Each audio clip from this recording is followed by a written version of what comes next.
I think that there's a analogous relationship between antipsychotic drugs and meditation in the way that they impact people over time. And Mm.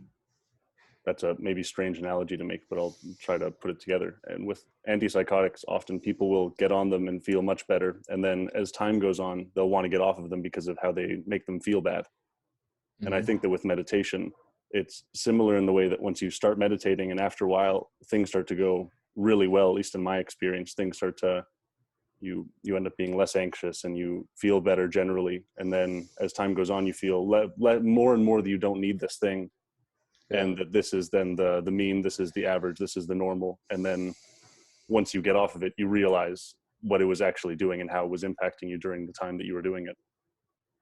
100%. And just like, well, it's always like, I don't have time for it.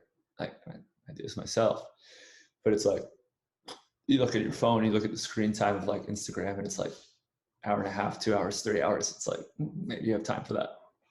But I think it's difficult because you don't necessarily like feel it. Like you can go to the gym and work out and you're like, oh yeah, this is good. You eat a bunch of bad food and be like, oh, I'm getting like a little overweight. Like you can't actually like see it.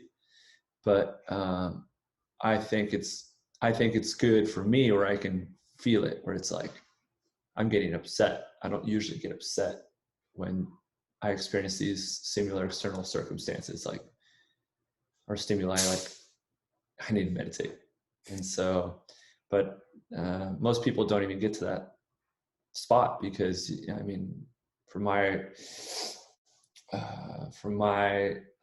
history of meditating, you need usually like 3 weeks to a month to like then kind of wean off of it and realize that, okay, I don't have the benefits of meditation.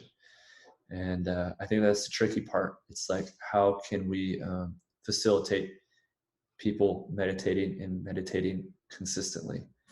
And I think there's a lot of power possibly with the schools and even with coaches.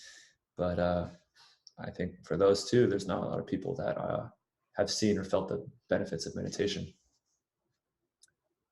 There's this really interesting neuropsychological phenomenon that occurs if you meditate after a bout of learning. So if you work in this ultradian rhythm, so it's about an hour and a half of a learning bout, and then after you have a non-sleep deep rest cycle. So whether that be, you can do it so you're just laying down with your feet elevated and you just lay there for 20 minutes, and or you can sit down and meditate for however long. And both of those end up consolidating the learned information far better than they would have if you just walked away, or after you finish reading, you pick up your phone and look at something. So it seems to be an after the fact investment. And I think that that's even something to invest in as a coach or a teacher, is rather than teaching for 2 hours or rather than having a 2 hour practice, you just have an hour and a half practice or hour and a half teaching bout. And then for the next 20 minutes, you sit down and everyone meditates. And that actually over time will have a larger benefit than the additional time will. Interesting. So kind of acts as like a nap with regards to the learning consolidation. Yeah. Huh. Damn, that's fast. I haven't heard that. That's really interesting. Yeah. Super cool stuff. When did you start meditating?